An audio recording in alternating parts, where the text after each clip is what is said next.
മൗലാന നജീബ് ഉസ്താദിൻ്റെ ലഘുചിന്തകൾ ഒന്നാം ഭാഗത്തിൽ സംഘടനകൾക്ക് ഭാരമാകുന്ന പ്രവർത്തകർ എന്ന ഒരു ലേഖനമുണ്ട്.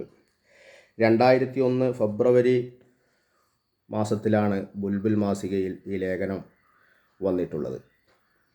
ഈ ലേഖനത്തിൽ സംഘടനകളുടെ പ്രവർത്തനങ്ങളെക്കുറിച്ചും രീതികളെക്കുറിച്ചുമൊക്കെ പറഞ്ഞുകൊണ്ട് വിശദീകരിച്ചുകൊണ്ട് മൗലാന ഈ ലേഖനം ഉപസംഹരിക്കുന്നത് ഇപ്രകാരമാണ്.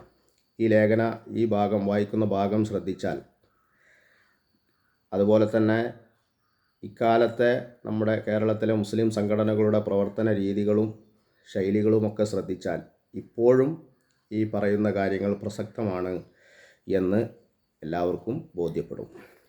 ദീനീ രംഗത്ത് പ്രവർത്തിക്കുന്ന സംഘടനകളെങ്കിലും ഈ രീതി പുനഃപരിശോധിക്കണം. തങ്ങളുടെ സംഘടനാ നിയമങ്ങൾക്കും ചട്ടങ്ങൾക്കുമനുസരിച്ച് അനുയായികളെ ചിട്ടപ്പെടുത്തണം. പ്രവർത്തകർക്ക് സംഘടനാ ബോധവും ആശയസ്ഥിരതയും വളർത്തിയെടുക്കണം. സ്വന്തമായ നയപരിപാടികളുടെ സവിശേഷത അവരെ ബോധ്യപ്പെടുത്തണം. എങ്കിൽ മാത്രമേ വേറിട്ട് സംഘടിക്കുന്നതിൽ ഔചിത്യം കാണൂ.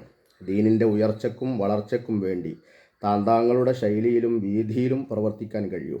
ഇതിനായി ശക്തിയും കരുത്തും കാട്ടുന്ന പ്രധാന പരിപാടികൾക്ക് പകരം സജ്ജരും സംസ്കൃതരുമായ പ്രവർത്തകരെ സൃഷ്ടിക്കുന്ന പരിപാടികൾക്ക് ഊന്നൽ നൽകണം.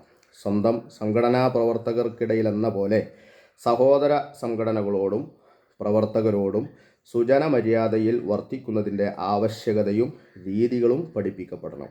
എങ്കിൽ മാത്രമേ അനുയായികളെ കൊണ്ട് അപകീർത്തിയുണ്ടാകുന്ന ദുരവസ്ഥ നീങ്ങുകയുള്ളൂ. സംഘടനാ നേതൃത്വങ്ങൾ ഉണരട്ടെ.